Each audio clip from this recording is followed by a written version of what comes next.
Anita es una joven que posee síndrome de Down y vive con Dora, su mamá, en el barrio 11 de Valvanera, en Buenos Aires. Su vida cambió definitivamente cuando el 18 de julio de 1994 se produce en el país un atentado. Anita no entiende qué ha pasado, solo recuerda que su madre salió a hacer un trámite, diciéndole esta oración: cuando la aguja larga esté en el número de arriba, mami vuelve. Y, de pronto, una bomba estalla. Asustada por el ruido, sale del local de su madre y unas personas la llevan en un colectivo a un hospital. Luego, una enfermera dice que la espere, pero ella sale del hospital y se pierde en la ciudad, totalmente desorientada. En su pérdida, se encuentra con tres familias que, en algún modo, la ayudarían a encontrarse con su hermano Ariel y su novia Nati. Anita se quedó expuesta al mundo exterior sola. Se puede observar que estaba confundida. No entendía bien lo que había pasado, y la única solución para ella era encontrar a su mamá. En primera instancia, vemos que Anita es capaz de comprender las cosas, solo que a su manera. Ana es una joven con discapacidad intelectual o retraso mental, oligofrenia, como es referida en el libro Tratado de Psiquiatría por Henry, Bernard y Brisset en su 8ª edición, y de lo cual se estará hablando a continuación. Los estados de retraso mental, las oligofrenias. Los retrasos mentales o oligofrenias son insuficiencias congénitas o, en todo caso, de comienzo muy precoz del desarrollo de la inteligencia. Los estados de retraso corresponden a un enlentecimiento, después a una detención de esta evolución en un nivel más o menos deficitario, sin que la noción de edad mental implique una correspondencia real con un niño de la misma edad. La organización de la relación del retrasado con el mundo y las perturbaciones de la relación de objeto pueden combinarse con las alteraciones neurológicas y manifestarse por una sintomatología donde se imbrincan igualmente al aspecto deficitario de la personalidad y una organización psicótica del yo. Las primeras relaciones del niño débil con sus padres pueden a veces agravar el déficit.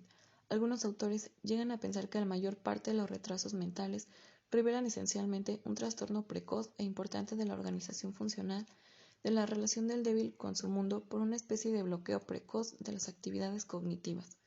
Sin embargo, hay que reconocer que, a menudo, es difícil saber si un déficit mental es debido a un determinismo biológico o a una inhibición. Una comprensión tal de la personalidad del retrasado da una importancia considerable de los factores mesológicos y ecológicos y nos lleva a definir los estados de retraso en su contexto social, teniendo en cuenta el conjunto de los factores del medio familiar, actitudes, relaciones y recursos familiares, hábitos y posibilidades de la colectividad, legislación y dispositivos sociales. La insuficiencia mental es, en primer lugar, una situación. Etiología general de los retrasos mentales. En la mayoría de los casos, la etiología es incierta, pero en un pequeño número de casos, el retraso tiene una causa conocida. Factores hereditarios. Se distinguen tres grupos de factores genéticos. 1. Los factores genéticos no específicos. 2. Los factores genéticos de ciertos retrasos mentales específicos. 3. Los factores cromosómicos, como lo es en el caso de Anita. Las causas patógenas prenatales. Estas causas pueden ser infecciosas, parasitarias, tóxicas, debido a una incompatibilidad sanguínea o incluso a las malas condiciones de la madre durante el embarazo, aunque en el caso de Anita es complicado conocer si existieron alguna de las mencionadas, ya que no se cuenta con una historia familiar previa de su crecimiento intrauterino y primeros años de vida. Causas en relación con el parto. El papel de los traumas obstétricos ha sido invocado desde hace tiempo en el desarrollo de las encefalopatías infantiles para explicar las hemiplegias y las diplegias congénitas. Ellos pueden constituir, además, el origen de retrasos mentales, incluso fuera de la existencia de todo síndrome neurológico, sobre todo en los casos de anorexia neonatal y de hemorragias intracraneanas en los partos distóxicos y de traumatismos craneanos. Dichas causas también son desconocidas, debido a falta de información sobre cómo fue el nacimiento de Anita. Las causas procedentes del medio neonatal.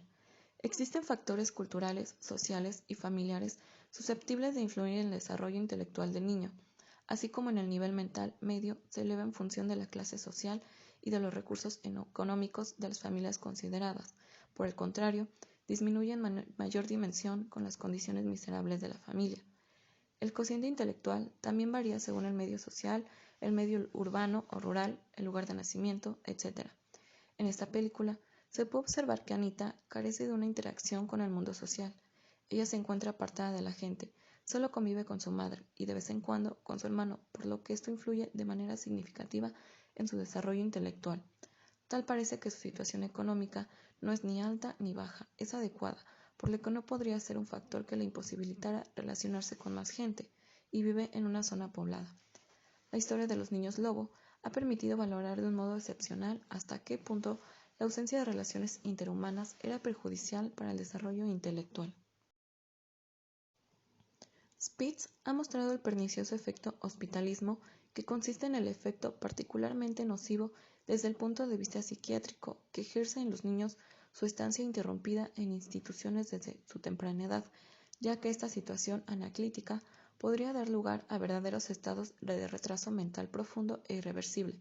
Por ejemplo, el aislamiento durante más de un año de un niño entre 6 meses y 2 años en el interior de establecimientos en los que los niños están completamente separados unos de otros, sin que exista ningún contacto afectivo que pueda realizar una sustitución maternal. No hay indicios de que Anita se encuentre en alguna institución educativa, ya que se puede observar que no sabe escribir ni leer, lo que aunado al aislamiento da lugar a que su deterioro intelectual sea aún más notable. Ella depende completamente de su madre, no es capaz de ser independiente en ningún sentido. Necesita apoyo para bañarse, para comer, para peinarse, vestirse, etc. Clasificación de los retrasos mentales. Un retraso sigue estando caracterizado, y a pesar de todas las críticas del CI por su nivel determinado por la clínica y cifrado por los test, en un nivel superior, los débiles ligeros, educables, aptos, tras haberse beneficiado de una pedagogía especial para una vida autónoma, suficiente y una adaptación satisfactoria al mundo normal de trabajo. Su CI está entre 0.65 y 0.80. Los débiles medios, semi-educables, un CI entre 0.50 y 0.65, que pueden llegar tras una reeducación a una autonomía parcial y a un puesto de trabajo. Su insuficiencia intelectual va acompañada con frecuencia de una insuficiencia motriz, de epilepsia, de trastornos caracteriales que hacen necesaria en la mayoría de los casos una ayuda psicológica o material más o menos importante. Los débiles profundos, CI entre 0.30 y 0.50, son parcialmente educables y pueden llegar a una determinada productividad. Corresponde a los imbéciles de la terminología clásica. En el nivel inferior, los retrasados profundos, con un CI inferior a 0.30, antes denominados idiotas, pueden adquirir determinados gestos elementales de la vida cotidiana y adaptarse a una determinada vida colectiva, pero con una actividad improductiva. Puede caracterizarse un retraso mental por su etiología, lo que resulta más difícil. En psiquiatría, etiología y nivel no corresponden, pudiendo cada uno de los factores etiológicos conocidos determinar todos los niveles clínicos de retraso mental. Por lo tanto, es preciso estudiar separadamente. 1. Los retrasos clasificados por nivel clínico, los débiles ligeros y medios, los débiles profundos y los retrasados profundos, cualesquiera que sea su etiología. 2. Los retrasos mentales clasificados según los factores etiológicos, lo que nos llevará a estudiar una serie de tipos bien definidos. Descripción clínica de los niveles de retraso mental. En una perspectiva clínica y práctica, reagruparemos los diversos niveles de retrasos enumerados anteriormente en dos grandes grupos de retrasados: los débiles ligeros, educables, cuyo CI es superior a 60 o 65, y los débiles profundos, solamente semieducables o incluso apenas instruibles. Anita se encuentra dentro de la clasificación de los retrasos mentales con una debilidad profunda, es decir, la imbecilidad. El débil profundo o imbécil es un retrasado cuya edad mental se sitúa entre 3 y 7 años. Su CI varía entre 20 y 50. Es capaz de protegerse contra los peligros más comunes: el fuego, el agua, las dificultades de la calle, pero es incapaz de aprender el lenguaje escrito y de ganarse la vida. Necesita una tutela y una vigilancia constante. No puede ser considerado como educable. No puede ser empleado más que en tareas simples o en rutinas familiares. Se puede observar que Anita no puede comprender la gravedad de lo que sucede en su entorno. no logra darle un sentido a las cosas, sino que actúa por inercia. No tiene conciencia del peligro que implica andar sola por la calle. En situaciones extremas, por ejemplo, cuando anda por la calle sola y se hace de noche, pero sí es capaz de protegerse de dichos peligros. Un ejemplo de esto es cuando durante el asalto al supermercado chino le ponen un arma en la cabeza y huye corriendo sin rumbo. Solo parece querer alejarse de esa situación violenta. Esto nos permite inferir limitaciones significativas en su funcionamiento intelectual.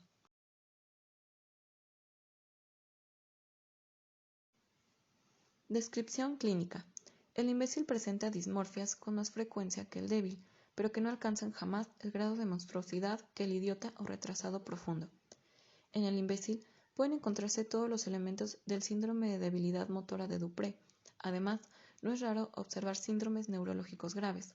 Aparentemente, la memoria está bien desarrollada, pero habitualmente es infiel y corta. Las funciones de elaboración y de abstracción apenas existen prácticamente. El imbécil es capaz de concebir conjuntos y de elevarse hasta la idea general. Puede, por ejemplo, conocer perfectamente un perro, un caballo, un cordero, pero no puede concebir la noción de animal, y aún menos el concepto de cuadrúpedo.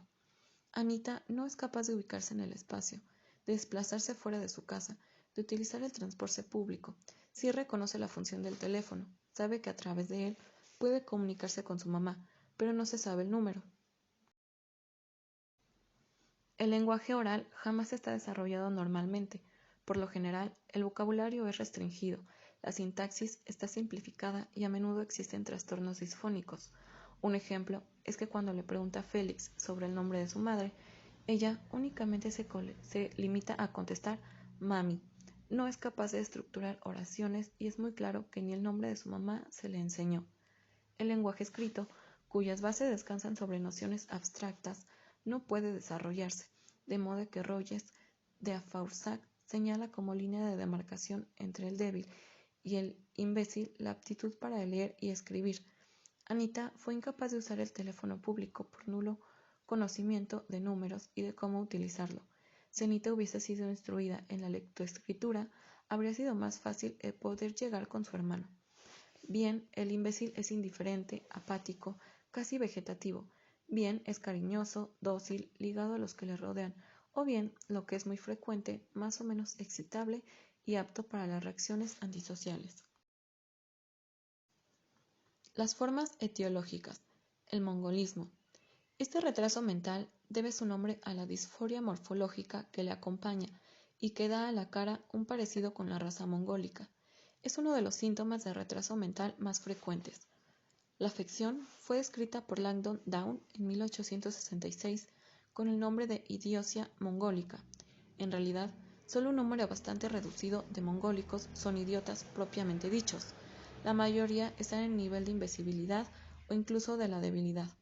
Desde los primeros meses, la madre que ha tenido otros hijos se da cuenta de que su hijito no es del todo normal. Es un poco apático, manifiesta poco su alegría, su hambre, su cólera. Su sonrisa se parece más a una mueca. No hace ningún esfuerzo por coger un objeto brillante. Es retrasado para sentarse, andar y hablar. El retraso en la locución esconde el retraso mental. Más tarde, la ronquera de la voz es bien característica. La talla es pequeña. El cráneo presenta una reducción en el diámetro antero-posterior. La cara es redonda, aplastada. Las hendiduras palpebrales son estrechas, teniendo en su extremo interno un epicanto. El borde de los párpados está infectado. A menudo, las pestañas son escasas y mal implantadas. El estrabismo interno, bilateral, es casi constante. El nistagmus frecuente. La catarata puede ser congénita o aparecer en la segunda infancia. La nariz está aplastada. El cabumen, muy a menudo de pequeñas dimensiones, está obstruido por la hipertrofia, la infección de las formaciones linfoides. La boca es pequeña, está entreabierta, dejando salir la lengua y la saliva. La lengua está fisurada, lengua plicata o escrotal. Las manos del mongólico son tan características como su rostro, pequeñas, cortas, gruesas, sin relieve, los dedos cortos, gruesos, divergentes. Las huellas digitales y las líneas palmares de la mano presentan modificaciones características. Muy a menudo se observa una leucosis aguda. Estos enfermos permanecen con gusto sentados. las piernas dobladas en posición de sastre con balanceos rítmicos del tronco. Su abdomen está distendido en alforja y a menudo presenta una hernia umbilical. Se observa especialmente el hundimiento del arco plantar por la hipotonía muscular y por la hiperlaxitud ligamentosa. Anita presenta la mayoría de los rasgos descritos propiamente de su condición. El pronóstico en cuanto a la vida de los mongólicos era y sigue siendo relativamente malo. La mortalidad es 6 veces más elevada que la de los otros retrasados. Las numerosas malformaciones, especialmente las del corazón, hace que en ellos sean graves, la mayoría de afecciones agudas, pero evidentemente este pronóstico ha mejorado de modo considerable con el uso de antibióticos. La vida de los mongólicos se ha prolongado y cada vez son más numerosos los mongólicos adultos.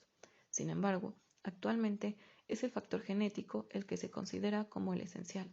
El mongolismo es debido a una anomalía del número de cromosomas descubierta por Lehun y Turpin. El niño afectado de la anomalía es portador de un cromosoma suplementario, 47 en lugar de 46, 3 cromosomas, 21 en lugar de 2. Se trata de trisonomía 21, la más conocida de las anomalías cromosómicas.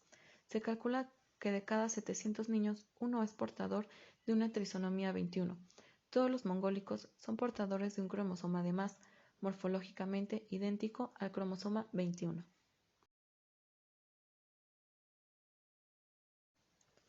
Diagnóstico de las oligofrenias en el niño. En el nacimiento, una malformación evidente, especialmente a nivel de cráneo, o una dismorfia como la facies mongólica, permite desde luego el diagnóstico inmediatamente. En el curso de los primeros meses y de los primeros años, hasta 5 o 6 años, es la evolución del desarrollo psicomotor la que permite el diagnóstico, retraso en la sonrisa, el mantenerse sentado y el mantenerse de pie especialmente, edad de desaparición del Babinski. Para un neurólogo especializado, es la evolución del tono la que es sin duda más importante, la edad de aparición de la marcha solo, la evolución del lenguaje, el control esfinteriano, son campos cuyos trastornos tienen una significación tanto afectiva y relacional como psicomotora. Sin embargo, es necesario saber que no existe un paralelismo riguroso. En al menos un 10% de los casos, los débiles motores pueden revelarse de inteligencia superior y los débiles medios o profundos pueden haber tenido un desarrollo motor sensiblemente normal. Tratamiento y asistencia. Orientación psicoterápica. La orientación psicoterápica debe inspirar toda acción terapéutica, procurando entrar en contacto con el niño y no considerarlo como un objeto cuyo estatus estaría fijado por anticipado. Las técnicas pedagógicas, las reeducaciones psicomotrices, las correcciones medicamentosas estarían literalmente privadas de sentido si no insertan en una conducta de entrada en relación. Hay que reconocer las dificultades particulares de esta orientación terapéutica en la mayor parte de los casos. Pueden considerarse diversas soluciones: mantenimiento del niño en su familia bajo la responsabilidad de los padres, colocación familiar cuando no existe familia o ésta se ha revelado claramente perjudicial. En los dos casos, el niño deberá frecuentar un externado médico-pedagógico o una clase de perfeccionamiento, o incluso ser seguido por un centro médico psicopedagógico. La elección entre las diversas soluciones depende de las numerosas variables que caracterizan el caso considerado: edad del sujeto, nivel de retraso, enfermedades o trastornos del comportamiento asociados, medio familiar, posibilidad de internamiento. Un problema tal, con tantos factores, requiere para su solución la colaboración de todo un equipo: médico de familia, neuropsiquiatra infantil, psicólogos, servicio social, servicio de orientación profesional y de distribución, maestros, pedagogos, educadores, asociaciones para la infancia inadaptada, asociaciones de padres, etc. Tras la reeducación en buenas condiciones, los débiles medios y ligeros pueden tener acceso a un puesto de trabajo sensiblemente normal, pero necesitan siempre una tutela y un apoyo fuera del trabajo, lo que pueden encontrarse bien en su familia o, en su defecto, en los hogares.